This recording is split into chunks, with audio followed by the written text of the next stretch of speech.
Ici, il faut qu'on se dise la vérité. Il faut qu'on se dise la vérité. Si on veut réellement déraciner les modes à l'origine du sous-développement de l'Afrique, nous devons encore penser d'où ça vient. Pourquoi les pays africains, qui pourtant ont le potentiel économique important, sont en proie pour des guerres et du terrorisme avec la complicité de certains pays occidentaux? Vous voyez ce qui se passe ici, tout près de chez nous. Pourquoi ce silence? Est-ce que la communauté internationale ne voit pas les conséquences? Je vous dis que si ça continue comme ça, la guerre risque d'être généralisée dans la région. Parce que le peuple ne peut pas se laisser faire. Si le Rwanda continue à faire des conquêtes dans le territoire et dans notre pays, je sais qu'il va arriver même au Burundi. Parce qu'il est en train d'entretenir des jeunes réfugiés. Il les arme. Maintenant, il est en train de les aguerrir dans la guerre du Congo.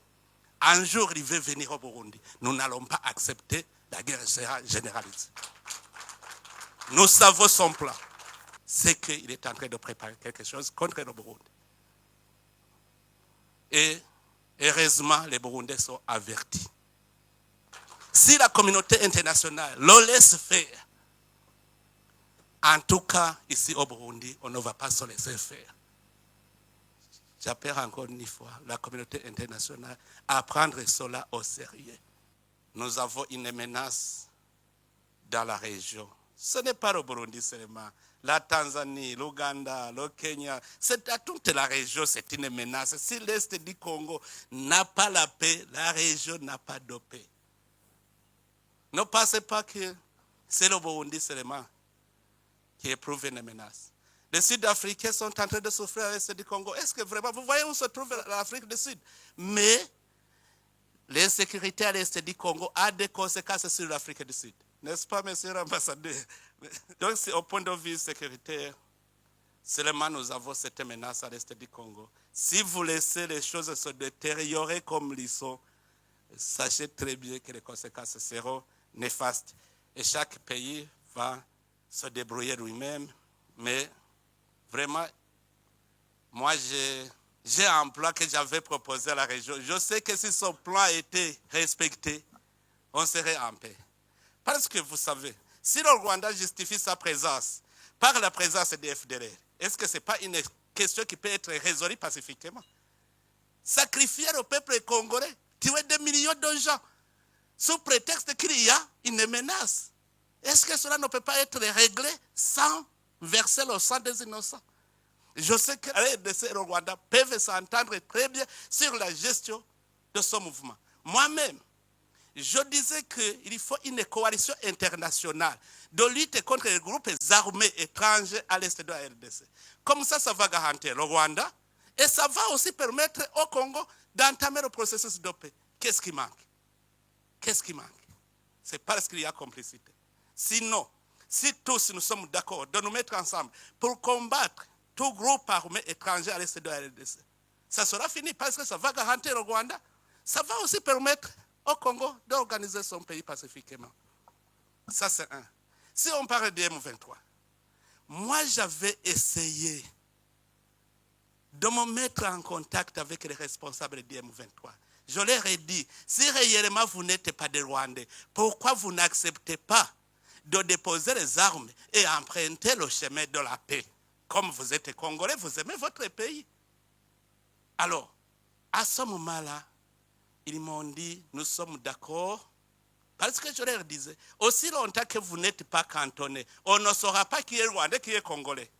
Il faut d'abord aller dans la zone de cantonnement, comme ça les Congolais sont à part, et puis les Congolais vont entamer le processus de paix, et les Rwandais vont rentrer chez eux. Sinon, on va toujours vous considérer comme des Rwandais. Et ils m'ont dit, le problème c'est qu'on nous impose d'être cantonnés dans une zone invivable. J'ai envoyé mes officiers pour aller inspecter la zone. C'était la zone de Sabignon. Ils ont trouvé que la zone était invivable. Et j'ai proposé au gouvernement congolais décidé sur une autre zone. Le gouvernement congolais a accepté. Nous avons fait la reconnaissance de la zone de Lomangabo.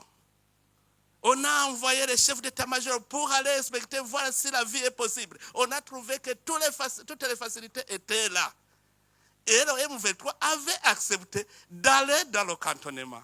On avait mis en place tout le nécessaire. Mais au moment où on allait commencer le mouvement, ils reprennent le combat. Pourquoi?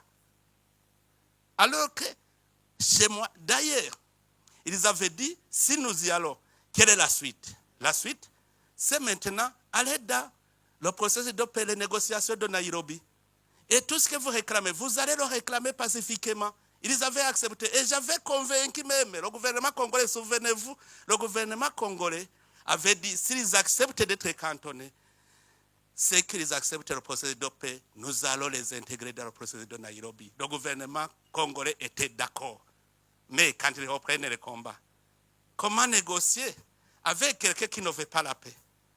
D'abord, pour négocier, il faut créer des conditions favorables aux négociations. La première chose, c'est le désengagement des forces pour ramener la confiance entre les partis en conflit. Que ce soit le Rwanda, que ce soit le RDC, il faut que d'abord, il y ait cessation des hostilités, que les forces se désengagent. Comme ça, on crée un climat de confiance. Les gens vont se parler sans inquiétude. Or, entre les États, comment s'effectue le cessez-le-feu, le désengagement? C'est que les forces dans notre pays vont se désengager et aller dans leur pays. Et ils vont entamer les négociations. C'est normal. Mais qu'est-ce qui manque? La communauté internationale est ici. Qu'est-ce qui manque sur les deux processus? J'avais proposé ce plan et la région avait décidé d'envoyer une force régionale pour d'abord sécuriser les citoyens congolais, mais aussi pour combattre les groupes armés étrangers. C'est cela la présence du Burundi en RDC. On est allé dans le sens de l'idéologie régionale. Quand nous sommes arrivés au Sud Kivu, vous êtes témoins.